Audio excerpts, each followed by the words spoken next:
Shashi Tharoor ji to initiate the process. Thank you very much, Mr. Chairman. I rise today in opposition to the Disaster Management Amendment Bill 2024 moved by the Honourable Minister because it is a disaster. So I'd like to elucidate our perspective on the legislation we had great expectations of, but which appears to have been taken out of the oven half-baked and rushed into this hallowed chamber, clamouring to be passed.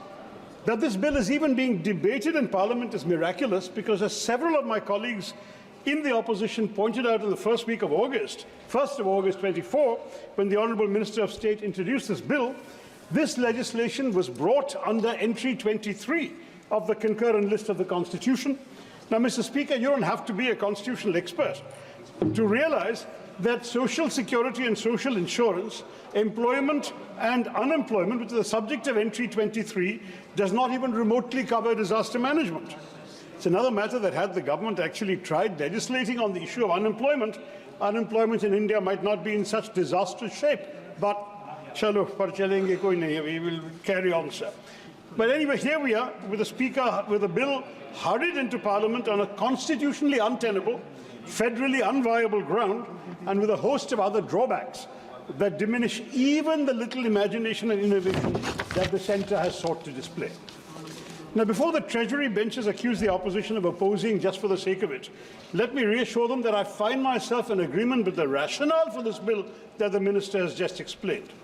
So, in my first parliamentary term, I was the convener of the Parliamentary Forum on Disaster Management, which has since been abolished by the NDA government.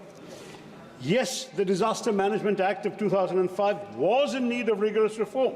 And yes, there is a pressing need to streamline our sprawling and scattered disaster management framework, which, despite the best of intentions, ends up causing inordinate delays in the worst moments, failing to rescue our fellow Indians caught up in disasters. Now, we see, and he's right to say, human lives, infrastructure, Mother Nature, all of these things are affected by disasters. But we need, sir, we as MPs from Kerala understand this very well. Yet far from strengthening and making effective our crisis management mechanisms, and far from bringing, as the Minister has just promised, more clarity and convergence to our prevailing disaster management instruments and institutions, it actually exacerbates the problem, saddling us with an ill-thought-out, overlapping and convoluted distribution of powers amongst the authorities and committees it envisages or retains from the current Act.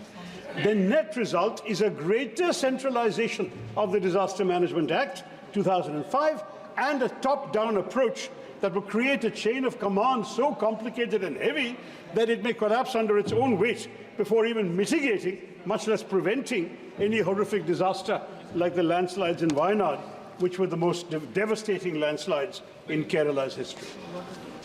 On the 3rd of August, Mr. Chairman, the day after my honourable colleague from Wayanad, I made an emotionally searing visit to Wayanad and assisted in the distribution of relief supplies gathered by the MP office in my constituency of Thiruvananthapuram. Picking my way through the rubble to view the destruction of Mundakai, Churalmala and Puncherimattam, I beheld massive JCBs rumbling, where till 5 days previously, lavishly green, hilly villages had sprawled beneath great blue skies. At a hospital suffused with the anguish of countless Indians whose homes and dreams were pulverized by bombardment of rocks and boulders in the early hours of 30th July, I met a young survivor who had endured inconceivable horrors. Just 8 years old, sir. She had lost her father, mother, brother, sister, grandfather and grandmother, and sustained numerous injuries from broken bones to a heavily bruised face. As I saw her propped up in bed, immersed in a colouring book, a desolation gripped me, sir. We should have been able to predict better what was to come, prepare for it, and even to prevent it. But we failed at all of these. The wails of Wayanad and the scenes of devastation and despair that greeted me there and my colleagues who have been there and in the relief camps will forever haunt me. All of us together owed it to the more than 480 people who perished in Wayanad and an equally staggering number who were grievously injured to ensure that no Indian citizen in any part of our country ever again has to endure such a gruesome fate. But this bill, I'm afraid, does not guarantee that. Right off the bat, this bill promises, as I mentioned, greater clarity and convergence in the roles of authorities and committees working in the field of disaster management. But in reality, it confuses and complicates and typically just concentrates power in the hands of the central government. This is evident when the bill accords statutory status to the National Crisis Management Committee and the High-Level Committee, both of which predate this bill, but without explaining why. Pursuant to Clause 6, the Cabinet Secretary will chair the National Crisis Management Committee, with the central government deciding everything: who will be part of it, who will be invited to participate in its meetings, what powers it will exercise, the functions it will perform, and even what procedures it will follow in exercise of the power and discharge of its functions. In other words, though on paper it will be the nodal body to deal with major disasters, in reality it will be a creature of the central government, a timid creature. Nowhere does the government stipulate that such a crucial body should necessarily have ecologists, environmentalists, experts of various kinds who can help us predict, prevent, prepare for and mitigate natural disasters. This disdain for expertise, Mr. Speaker, is a recurring theme of this bill. Now, given that we already have a National Executive Committee which is empowered to act as the coordinating body, a National Disaster Response Force for targeted responses, and the overarching National Disaster Management Authority, what is the utility of this committee? Will it not just serve to convolute the chain of command, to delay response time in situations where tardiness can result in the loss of tens of thousands of lives? Further complicating the chain of command and vesting yet more powers in the central government is this: pursuant to Section 8B of this revised Act, the Centre is to constitute a high-level committee with a union minister as chairperson for approving financial assistance under Sections 46 and 47, the National Disaster Response Fund and the Mitigation Fund. Now, ultimately, both these funds shall be applied in coordinates with the guidelines laid down by the central government in consultation with the NDMA. So there's no autonomy to this high-level committee. So once again, the question arises, what exactly shall be the powers of the statutory body? This bill, Mr. Chairman, institutionalizes inadequacies and inefficiencies, especially at the central government level, whereas pre-existing bodies with functions not clearly demarcated, overlapping with those of other institutions, have been given statutory recognition. The National Disaster Management Authority, the national linchpin of this Act, remains enslaved to the Ministry of Home Affairs and has no administrative or financial powers of its own, having to route even its minutest decisions through the Home Ministry. A needlessly arduous and time-consuming process. It's also been reported in the media that the NDMA is massively understaffed. I was hoping the Minister would address that in his reply, at least if he's not done so in his introduction.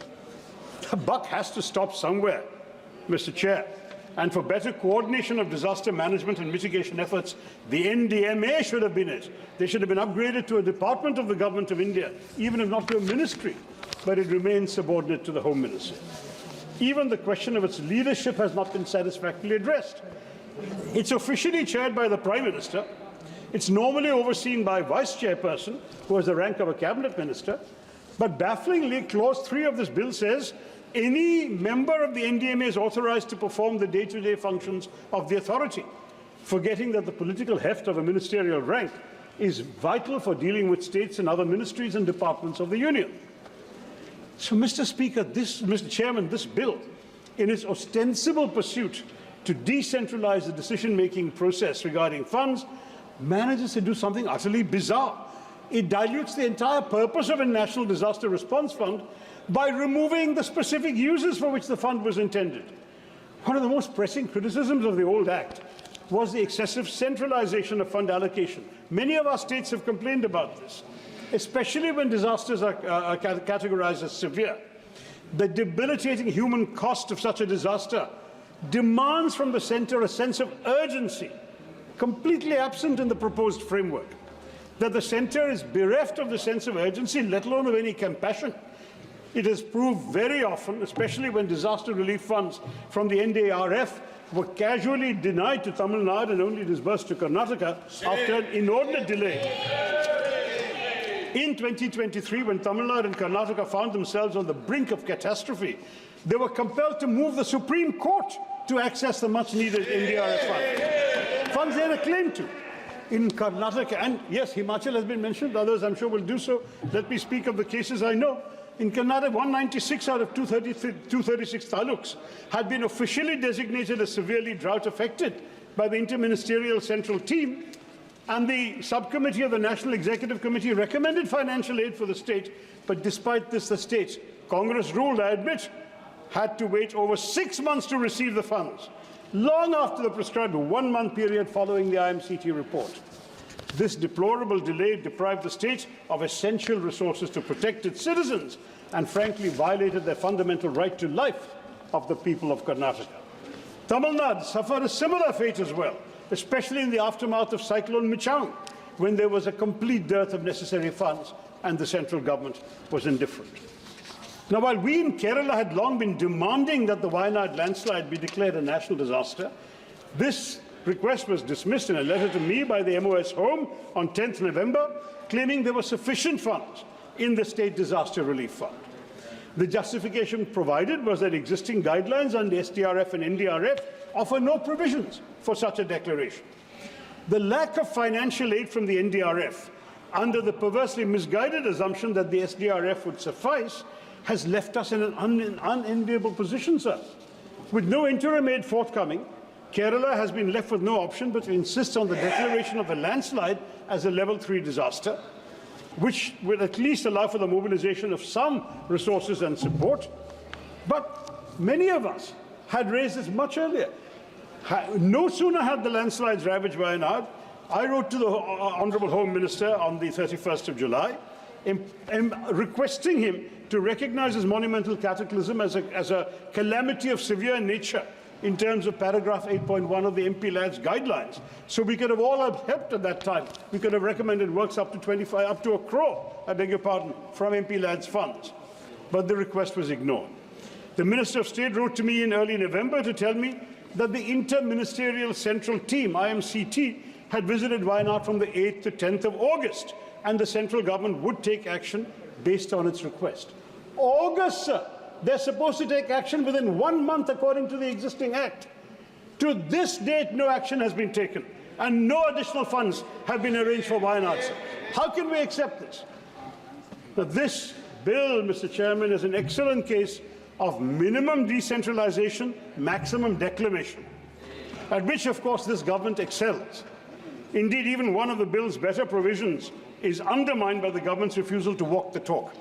I refer to the creation of separate urban disaster management authorities in state capitals and cities with municipal corporations, except Delhi and Chandigarh.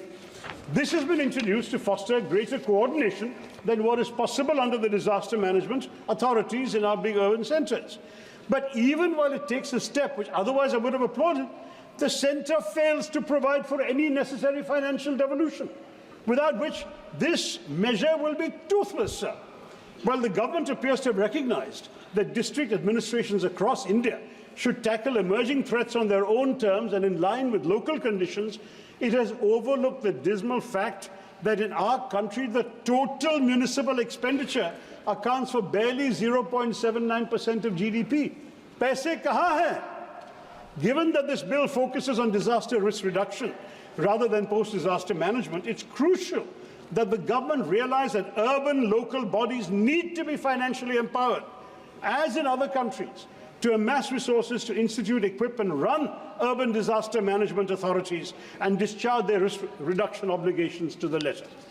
For risk reduction activities to be conducted at the local level, the creation of infrastructure that bolsters the vitality and vigor of urban local bodies is vital.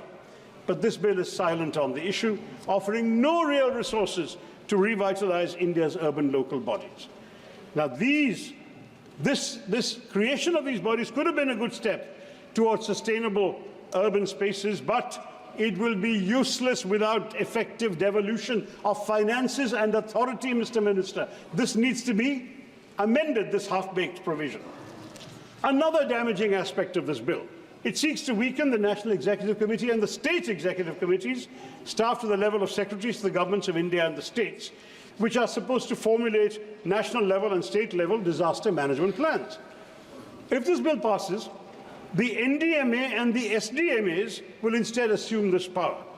At the same time, these committees will remain the coordinating bodies for relief, rehabilitation and reconstruction during and after natural disasters, saddling them in effect with the responsibility for exercising disaster management plans that they did not formulate. So you've got to execute something that you did not actually come up with.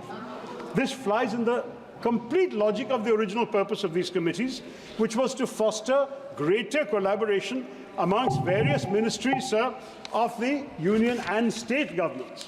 Federalism, cooperative federalism. Where is the cooperative federalism here? So the bill's major weakness has throughout been its inability to innovate on institutional mechanisms to deal with disaster risk. Although it achieves coordination for greater risk management, it offers no clarity on how to achieve such coordination in practice amongst a wide range of institutions, split both vertically and horizontally, and including non-government, private and civil society elements. By the way, Mr. Chairman, and the Minister has not noted this, disaster relief, rehabilitation and reconstruction is still not a justiciable right in India. The Indian state has for far too long undertaken relief measures as an obligation, not a duty. It must discharge that duty in fulfillment of its citizens' inviolable rights. This has been an issue for years, but the bill would have been an opportunity to fix it, because we are learning lessons from what hasn't worked in the earlier version. You have instead squandered it, Mr. Minister. You will, of course, carry out relief assistance up to your whims, your political expediencies. You may provide ex gratia compensation. You may provide relief items, compensation for destruction of houses, etc., destruction of boats, fishing equipment, farming equipment, etc. But all of this will vary from place to place, and it must change. Disaster relief must be a fundamental right of all Indian citizens. It's also important, so one important negative factor of this bill that testifies to its lack of imagination, creativity, and reluctance to accept the bleak realities of our environment. On 25th of July, the Honourable Minister of State for Science and Technology and Earth Sciences told this House, sir, that the government has no plans to classify coastal erosion or heat waves as notified disasters under the Disaster Management Act 2005. Now, this, sir, is crazy. We need to expand the list of notified disasters, given our own experience since the Act was passed in 2005. To this day, the disasters eligible for assistance under the NDRF remain limited to cyclones, floods, droughts, earthquakes, landslides, and so on. Coastal erosion and heat waves are conspicuously absent. This narrow, outdated definition of disaster stands in contrast to the growing global consensus that recognizes coastal erosion and heat waves as climate-related disasters. The devastating impacts of these calamities on ecosystems, on human health, are no longer matters of debate, sir. My own constituency has lost 65 square kilometers to coastal erosion since I became the MP. I've said in this House and in a letter to the Prime Minister, if we had lost 1 inch to the Chinese, we would have made it a national issue. We have lost 65 kilometers to natural disasters. We don't seem to care. I'm sorry, sir. According to the All India Meteorological Department, 2024 has witnessed already a staggering 536 heat wave days, the highest in nearly 14 years, and between 2013 and 2022, heat waves and sunstrokes claimed more than 10,000 lives. And yet, the government obstinately refuses to acknowledge this disaster looming over us. The Disaster Management Act was passed over 19 years ago. It might not have anticipated that climate change would get so bad and that coastal erosion and heat waves would transmogrify into such a formidable challenge in the future. But why not this bill? If this bill has learned any lessons in the last 19 years, they should show them here. Why could it not devise a mechanism to grapple with this burgeoning crisis? Though the Disaster Management Act's definition of a disaster is actually broad enough to encompass climate-induced events, its statutory list remains static and unimaginative. It obstinately ignores the realities that our citizens are enduring, sir. This is a dangerous oversight, as the impacts of such events, widespread loss of life, destruction of livelihoods, are no less severe than the devastation wrought by floods or earthquakes. In failing to adapt, we risk exposure to avoidable calamities. The government demonstrates its indifference to the plight of those numerous Indians who perished because of heat stroke or lost their homes and livelihoods to coastal erosion. Therefore, the NDMA needs to enhance its capacity to prevent climate change from becoming disasters, such as unprecedented landslides in Wayanad's case, heat waves and storms. Let's not forget, sir, that amongst the primary contributors to the Wayanad calamity were a host of issues, not just excessive rainfall, as the Home Minister mentioned. These were widespread deforestation, with 62% of Wayanad's forests having disappeared since 1950, ceaseless soil erosion made more relentless by rainwater seeping into loose topsoil, which reduces soil cohesion and contributes to landslides, and soil piping, the formation of underground tunnels because of subsurface soil erosion. I won't go on, sir, but the fact I want to say very simply is that climate change is worsening the situation, especially with more flash floods and landslips being triggered by merciless, ruthless monsoons. With the warming of the Arabian Sea creating deep cloud systems which result in brief spells of ruthlessly intense rainfall, Kerala will be yet more vulnerable to landslides. We must take stock of these facts, uncomfortable though they may be, and seek to confront them head-on, Mr. Chair. Sir. Thank you. Sir, I will wrap up. I just need 2 minutes for one last point, sir. We wanted this bill. We wanted it to be imaginative and innovative, but we have seen none of that. We have not seen financial administrative preparedness. Instead, it is just a testament of the government's insistence to rush it through Parliament. But let me ask the Honourable Minister in all earnestness, what good will bulldozing this bill through Parliament do if it cannot prevent another Wayanad? Where are the provisions for disaster prevention, like landslide mapping, coastal protection measures? It will not do India and Indians any good merely to create a framework that does not actually devolve any powers upon the states, upon local urban bodies, upon self-government units in our country. Thank you, What is needed, sir? 1 minute. Please conclude. Stricter streamlining of a scattered policy framework that has far too many authorities and bureaucratic muddles, an end to the concentration of powers in the centre's hands, a genuine attempt to learn from our failures at navigating past disasters and keep up with the challenging realities of climate change. A revised bill should allow for expertise, independent of committees, streamline and clarify the role of the Shashi Tharoor ji. bodies. Next speaker, Sri Trivendra Singh Rawat ji. Given, Please sir, conclude. it should also give MPs Please a right to be heard. 1 second. I'm just finishing. Please conclude. It should make disaster relief a legal right, revive the parliamentary forum on disaster management to give the MPs' views a chance to be heard. And this bill does not have any of these qualities. Therefore, it must be returned to the drawing board, and I urge the Minister to withdraw the bill. Thank you very much, sir, and Jai Hind.